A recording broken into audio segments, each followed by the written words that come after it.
राधे दोस्तों, मैं वंदना कुशवाहा आप सभी का स्वागत करती हूँ मेरे यूट्यूब चैनल एक बिहारन की वास्तु टिप्स में। तो कैसे हैं आप सब, ये बताने के लिए हमेशा की तरह कमेंट बॉक्स में राधे राधे जरूर लिखिएगा। तो चलिए दोस्तों, आज हम जानेंगे कि सावन के सोमवार का व्रत नियम विधि क्या है। सोमवार का व्रत हम कैसे करें, सोमवार के व्रत में क्या क्या नियम है जो हमें बर्ताव करना है, सोमवार के व्रत कुंवारी लड़कियां कैसे करें, विवाहित स्त्रियां कैसे करें।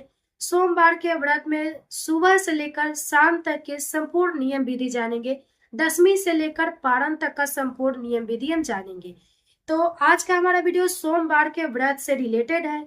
अगर मेरा वीडियो आपको पसंद आता है तो वीडियो को लाइक कर दीजिएगा और चैनल पे नए हैं तो सब्सक्राइब जरूर कीजिएगा। और आपसे रिक्वेस्ट है कि जितने लोग भी अगर ये सोमवार का व्रत कर रहे हैं उन सबके पास इस जानकारी को शेयर जरूर करिएगा। ठीक है, तो चलिए जानते हैं आज सोमवार व्रत के नियम विधि दसवीं से लेकर पारण तक का क्या है। ठीक है, तो चलिए शुरू करते हैं और सारी महत्वपूर्ण बातें जानते हैं। सबसे पहले दोस्तों जानते हैं दसवीं का नियम विधि। सोमवार का व्रत करने से पहले दसवीं के दिन से हमें इन नियमों का पालन करना चाहिए। ठीक है, देखिए सावन का सोमवार जो है 30 जुलाई से प्रारंभ हो रहा है, ये तो आप जान ही रहे हैं। तो हमें जिन भी सावन की जो भी महिलाएं या पुरुष, देखिए सावन में बाबा भोलेनाथ जो होते हैं उनका दीवाना तो बच्चा से लेकर के बूढ़े जवान स्त्रियां पुरुष सभी होते हैं। सारे लोग भोलेनाथ के दीवाने हैं। ठीक है, सावन में जो भी नियम है सारे लोग करते हैं। तो आज हम ये जानेंगे कि सावन का नियम जब सावन का मास चढ़ता है उसी समय से नियम का पालन हमें करना चाहिए कि हमें क्या क्या नहीं करना चाहिए। तो देखिए दोस्तों, जब सावन चढ़ता है उसी समय से हमें मांस मदिरा का सेवन नहीं करना चाहिए। ये तो आप अच्छे तरीके से जानते हैं कि अगर आप हर मास में खाते भी है मांस मदिरा का सेवन करते हैं, लहसुन प्याज का करते हैं, तो आप सावन मास चढ़ते वक्त, सावन का जिस दिन से मास चढ़ता है उस दिन से मांस मदिरा लहसुन प्याज का सेवन भूल कर भी ना करें। आप अगर लहसुन प्याज का सेवन कर भी रहे हैं तो कोई बात नहीं, बहुत सारे लोग से अगर नहीं रहा जाता है, लहसुन प्याज खा भी लेते हैं तो कोई दिक्कत नहीं, लेकिन भूल कर भी मांस मदिरा का सेवन ना करें। इतना कम से कम 1 महीना जरूर बचाए। बाबा भोलेनाथ की कृपा पाने के लिए आप जरूर बचाए, मांस मदिरा का सेवन भूल कर भी ना करें। ठीक है, ये हम जानते हैं। जो भी भक्त अगर मांस मदिरा का सावन में अगर पूरे तरह से उसका रसपान करता है, अगर खाता पीता है, तो ऐसा कहा जाता है उसे नर्क में भी स्थान नहीं मिलता है। इसीलिए कम से कम सावन में इस बातों का ध्यान रखें। ठीक है, तो पहला नियम जानते हैं दसवीं से लेकर कि दसवीं के दिन हमें लहसुन प्याज का सेवन नहीं करना चाहिए। ठीक है, उस दिन बाल धोकर हमें स्नान कर लेना चाहिए। ऐसा कहा जाता है कि व्रत के दिन हमें बाल नहीं धोना चाहिए। और ऐसा भी माना जाता है कि रविवार के दिन भी हमें बाल नहीं धोना चाहिए। केवल पीरियड के खत्म होने के बाद जो है स्त्रियां बाल धोती है, रविवार के दिन धोया जाता है और मंगलवार के दिन। लेकिन आज जब स्थिति यहाँ फंसती है कि अगर जो है व्रत रख रहे हैं उस समय हम बाल धोए या ना धोए, तो अगर आप व्रत का पालन कर रहे हैं तो कोई बात नहीं, आप दसवीं के दिन रविवार के दिन आप बाल धो सकती है, बाल धोकर अच्छे से स्नान कर सकती है। और जो भक्त अगर रविवार को बहुत सारे लोग ना भी धोते हैं तो सोमवार को भी धो सकते हैं, कोई दिक्कत नहीं है। लेकिन बहुत सारे हमारे यहाँ जो होता है कि व्रत के दिन हम बाल नहीं धोते हैं, तो अगर आपके यहाँ धोया जाता है तो धोइए, कोई बात नहीं। तो दसवीं के दिन हम जो भी शुद्ध सात्विक भोजन बनाएंगे उसमें लहसुन प्याज का सेवन ना करेंगे और शुद्ध सात्विक भोजन हम सेवन करेंगे। ठीक है, जैसे लौकी की सब्जी हो गया, ऐसे जो भी आप मौसमी चीजें खा रही हैं, फल वगैरह आप खा सकती है। इसमें भोजन उजन जो भी चावल वगैरह रोटी सब चीज खा सकती है। दसवीं के दिन आप बाल धोकर अच्छे से स्नान करके आप भगवान की पूजा कर सकते हैं। और बहुत सारे लोग दसवीं के दिन एक ही टाइम भोजन करते हैं, तो ऐसा जरूरी नहीं है। अगर आप एक टाइम करना चाहते हैं तो एक टाइम भी कर सकते हैं, नहीं तो अगर आप करना चाहते हैं संध्या के समय भी भोजन करना चाहते हैं तो आप दिन में भी कर सकते हैं और रात में भी भोजन कर सकते हैं। ठीक है, आप दोनों टाइम भोजन कर सकते हैं, लेकिन आपको दसवीं के दिन ब्रह्मचर्य का पालन जरूर करना है। और उसके बाद जो है दोस्तों लहसुन प्याज का सेवन नहीं करना है। और दसवीं के दिन हमें बाल धोकर अच्छे से स्नान करना है, किसी से झगड़ा नफरत नहीं करनी है। ठीक है, आप अपने घर में शुद्धता और खुशहाली जरूर बनाए रखिएगा दसवीं के दिन से ही।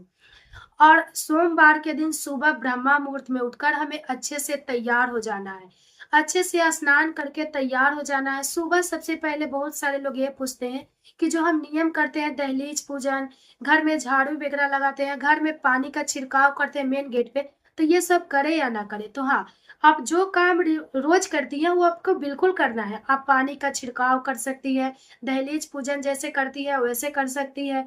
आप ये सब कामों से निपटा करके, घर का झाड़ू वगैरह लगा करके, अच्छे से साफ सफाई करके आप पहले स्नान कर लीजिए, ठीक है। अब स्नान करने के बाद जो है अच्छे से आप तैयार हो जाइए। हरा साड़ी है तो आप हरा साड़ी पहन लीजिए, कोड़ा। अगर आपके पास कोड़ा ना है, अगर पहले का खरीदा है तो पहले से भी आप पहन सकती है। अगर आपके पास हरी चूड़ी है तो हरी चूड़ी पर लहठी है तो लहठी पहन सकते हैं। अगर आपके पास हरी ना है तो आप लाल लहठी या चूड़ी या आप लाल कपड़े भी पहन सकती है। जितना महत्व हरा का होता है उतना रेड का भी, लाल का भी होता है। इसलिए आप, अगर आपके पास हरा ना है तो आप लाल भी पहन सकते हैं। तो अच्छे से चूड़ी पहन लीजिए, आप साड़ी पहन लीजिए, आप मंगलसूत्र जरूर पहनिए, क्योंकि मंगलसूत्र पति का जो है दिया हुआ निशानी होता है, या पति के लिए हम पहनते हैं। तो आप मंगलसूत्र का जरूर सेवन कीजिए। पूरे सावन मास पति को खुश रखने के लिए हम मंगलसूत्र का उपयोग जरूर करते हैं। तो आप अपने गले में मंगलसूत्र जरूर पहनिए। पैर में महावर वाला जो भी है आप लगा लीजिए अच्छे से। उसका बाल वगैरह सोट करके आप अच्छे से पूरे फुल मेकअप के साथ तैयार हो सकती है, ठीक है। काजल वगैरह लगा के आप अच्छे से तैयार हो जाइए। उसके बाद आप एक जो है थाली रखिए। थाली में आप अगर मंदिर में जा रही हैं, अगर आपके आसपास मंदिर है, आप अगर जा सकती है, तो उसमें आप जो है अक्षत, लाल उजला अक्षत रख दीजिए, काला तिल, बेलपत्र, भांग, धतूरा। भगवान शिव को जितने भी मौसमी फल, ये जितने सारे चीजें हैं वो रख करके भगवान शंकर के लिए, और आप उसको लेकर मंदिर जाइए और मंदिर में अच्छे से पूजा करके, और हाँ, आपको एक लोटा जल भरकर घर से ही लेकर जाना है। बहुत सारे लोग घर से जल लेकर नहीं जाते हैं, मंदिर में जल भरकर शिवलिंग पर चढ़ाते हैं, लेकिन ये शुभ नहीं माना जाता है। ऐसा कहा जाता है कि जब हम घरों से जल लेकर आप मंदिर जाते हैं और भगवान शिव पर चढ़ाते हैं तो भगवान शिव प्रसन्न होते हैं। इसीलिए आप जल अपने घरों से लेकर, एक तांबे का लोटा है तो तांबा का लोटा ले लीजिए, अगर पीतल का है तो पीतल का ले लीजिए। बहुत सारे लोग स्टील में करते हैं, तो अगर आप, स्टील का उपयोग बहुत कम स्थिति में किया जाता है, लेकिन आपके पास तांबे या पीतल का है तो ज्यादातर इन धातुओं का आप ले लीजिए और उसमें जल भरकर भांग, धतूरा, चावल, अक्षत, तिल, आपको जो भी मौसमी फल है सारे चीज लेकर के आप भगवान को जरूर चढ़ाए, ठीक है। और गेहूं, जो जौ का होता है बाल, उसको जरूर चढ़ाए। इस समय मिलना नामुमकिन है, लेकिन शिवरात्रि में मिल जाते हैं, तो ना मिले तो कोई बात नहीं, उस समय मिल जाता है, इसीलिए चढ़ाया जाता है, ठीक है। तो इन सारे बातों को लेकर, इस सारे चीजों को लेकर के जाइए और भगवान शिव पे अर्पित कीजिए और भगवान शिव को जल चढ़ाकर उनकी परिक्रमा कीजिए। ऐसा कहा जाता है कि भगवान शिव का परिक्रमा सीधा पूरा नहीं किया जाता है, इसीलिए 3 बार भगवान शिव का और 2 बार माता पार्वती का परिक्रमा जरूर कीजिए, ठीक है। परिक्रमा, अगर आप मंदिर में ज्यादा भीड़ है, अगर परिक्रमा नहीं कर पाती है तो कोई बात नहीं, आप सिर्फ जल चढ़ा दीजिए और भगवान शिव से हाथ जोड़कर प्रणाम कीजिए और भगवान शिव से ये बात जरूर कहिए कि आप हमारे घर में, हमारे पति का जो बिजनेस है, जो नौकरी है, उसमें तरक्की दिलाइए, हमारे घर में जो भी सदस्य है उसको खुशहाल रखिए, और कभी भी अपनों से ज्यादा दूसरे की खुशी का मायने जरूर रखिए, क्योंकि अगर आप दूसरे की खुशी मांगते हैं तो सारी खुशियां एक साथ अपने आप भगवान शिव आपको दे देते हैं। इसीलिए आप अपने घर के सभी सदस्य, मायके, ससुराल, आपके रिश्तेदार, सबकी खुशियां का आप कामना कीजिए, आपके बच्चों की कामना कीजिए। ऐसा ना कहिए कि जिस तरह से आप और आपके माता पार्वती का जोड़ी अखंड है, उसी तरह आप और मेरे पति जो भी मतलब है, उसका अखंड सौभाग्यवती बनाए रखिए और हमारा जो सुहाग है उसको अखंड करने का वरदान दीजिए, सौभाग्यवती बनाए रखे। माता पार्वती से, भगवान शिव से विनम्र से हाथ जोड़कर विनती जरूर कीजिए और वहां से प्रसाद लेकर जरूर आइए। बस शिवलिंग पर आप जो भी चीज चढ़ा है, प्रसाद वगैरह, उसमें से थोड़ा सा हिस्सा उठा करके लाइए और अपने घर के सदस्य को थोड़ा थोड़ा करके जरूर खिलाइए और आप खुद थोड़ा सा प्रसाद के रूप में जरूर खाइए, ठीक है। अगर आप घर पे आती हैं तो घर पे आने के बाद आप थोड़ा सा जल वगैरह पी सकती हैं। क्योंकि बहुत सारे लोग जो है सोमवार के दिन पूरे दिन निर्जल रहते हैं। तो अगर आपका स्वास्थ्य सही है तो निर्जल भी रख सकते हैं, लेकिन अगर आपका स्वास्थ्य सही नहीं है तो आप जो है थोड़ा सा जल वगैरह मौसमी फलों खा सकते हैं। थोड़ा सा जो है आप फल साबूदाना बहुत सारे लोग खाते हैं, लौकी का खीर खाते हैं, तो आप ये सब चीजें थोड़ा थोड़ा खा सकते हैं। इसमें जो मान्यता नहीं है कि हमें निर्जल ही रहना है। आपको अगर निर्जल नहीं रहना है तो आप फल का भी उपयोग एक टाइम कर सकती है।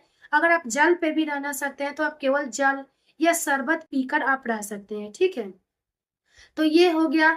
उसके बाद जो है दोस्तों, जो लोग अगर नहीं जा पाते हैं, मंदिर अगर दूर है या घर की नवविवाहित कन्याएं हैं, बहुत सारे घरों में नहीं जाया जाता है, तो अगर आप अपने घरों में शिवलिंग बनाकर भी आप पूजन कर सकती हैं, या शिवलिंग खरीद कर किसी धाम से लाई हैं, तो उस शिवलिंग के साथ आप जितने नियम विधि बनाए हैं उतने नियम विधि आप किसी थाली में रखकर उन पे चढ़ा करके जो भी भांग धतूरा मौसमी फल प्रसाद है चढ़ा करके आप पूजा कर सकती है। और माता पार्वती को आप सिंदूर जरूर चढ़ाएं, और थोड़ा सा सिंदूर उनको चढ़ाकर प्रसाद के रूप में अपने मांग में उसी सिंदूर को जरूर भरें, ठीक है। इस बातों का ध्यान रखें। और कुंवारी लड़कियां को जरूर से शिवलिंग जाना चाहिए मंदिर में, और मंदिर जाकर शिवलिंग पर जल चढ़ाकर ये कामना करें कि हमें अच्छे घर वर दे।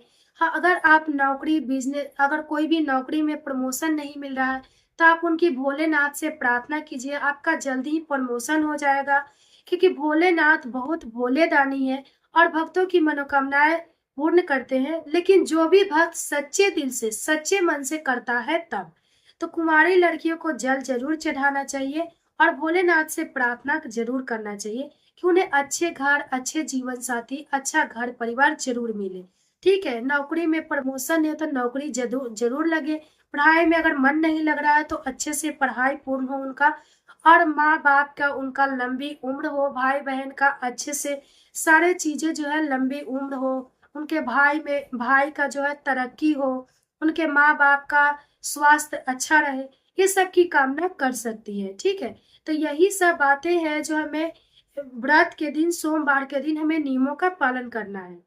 उसके बाद जो है दोस्तों, शाम के जो पारण के दिन इन नियमों का ध्यान रखना है कि पारण के दिन कभी भी हमें जो है बासी चीजों से पारण नहीं करना है। बहुत सारे लोग ऐसे हैं जो सोमवार का व्रत करते हैं और उस रात को जो भी खाना वगैरह बनाए रहते हैं, सोचते हैं कि पारण के दिन सुबह उठकर पहले उन चीजों का सेवन कर ले। तो ये व्रत का फल नहीं मिलेगा, आपको ऐसा भूल कर भी नहीं करना है। आप सूर्योदय होने से पहले उठ जाइए, उठकर अच्छे से तुलसी को जल, शिव जो सूर्य भगवान है उनको जल दीजिए। नियमित रूप से जिस तरह पूजा करती हैं घर में उस तरह से पूजा कर लीजिए। भगवान शिव की फिर से जलधारी कर लीजिए, क्योंकि सावन के मास में पूरे महीना भगवान शिव को जल चढ़ाया जाता है। तो आप उस दिन भी बेलपत्र धतूरा भांग जो भी है उससे भगवान शिवलिंग पे जल चढ़ा दीजिए। और उसके बाद आप किचन में जाइए, किचन में अच्छे से साफ सफाई करके खाना वगैरह बनाइए, जो भी आप खाना बनाती है। लेकिन याद रखिए मीठा खाना से हमें पारण करना चाहिए, इसीलिए कुछ मीठा खीर वगैरह, सेवई है, खीर है, या कुछ भी है, आटा का हलवा या सूजी का हलवा बना के आप पारण कर लीजिए। उसके बाद आप चावल सब्जी या रोटी दाल सब्जी जो भी बनाना है आप बनाकर खाते रहिएगा। इसीलिए कभी भी पारण के दिन बासी से हमें पारण नहीं करना चाहिए, कभी भी हमें शुद्ध सात्विक भोजन बनाकर पारण करना चाहिए। तो यही सारे नियम था जो 10वीं से लेकर हमें पारण तक के संपूर्ण नियम विधि आप सभी को बता दिए, ठीक है। तो अगर आप सब सोमवार का व्रत करते हैं तो इन सब नियमों का ध्यान जरूर रखें, और हम जैसे बताए हैं उससे अगर आप करेंगे तो भगवान भोलेनाथ की कृपा आप पर हमेशा बनी रहेगी। तो ये वीडियो आपको कैसा लगा कमेंट्स करके जरूर बताइएगा, और मेरा वीडियो आपको पसंद आया होगा तो वीडियो को लाइक करके चैनल पे नए तो सब्सक्राइब जरूर कीजिएगा। तो चलिए फिर मिलते हैं अगले वीडियो में, तब तक के लिए बाय बाय, धन्यवाद।